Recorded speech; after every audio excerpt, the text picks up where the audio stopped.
मित्रहो, आपणास बारामतीत भान गमावलेले व त्यांचा चेहरा पाहताच किळसवाना वाटतो असे व्यक्ती पाहावयास मिळतात.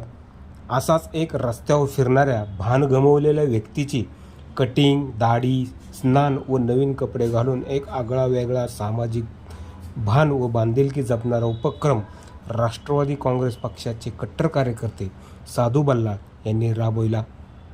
साधू बल्लाळ एका ठिकाणी बसलेले असताना त्या ठिकाणी हा भान गमावलेल्या व्यक्तीने चहाला पैशाची मागणी केली असता त्यास पैसे देतो म्हणून त्यास थांबवून घेतले. त्याची दाढी कटिंग करून स्नान घालण्यात आले. कित्येक महिने आंघोळ न केलेल्या या भ्रमिष्ठाला स्वतः साधू बल्लाळ यांनी साबण लावून आंघोळ घातली.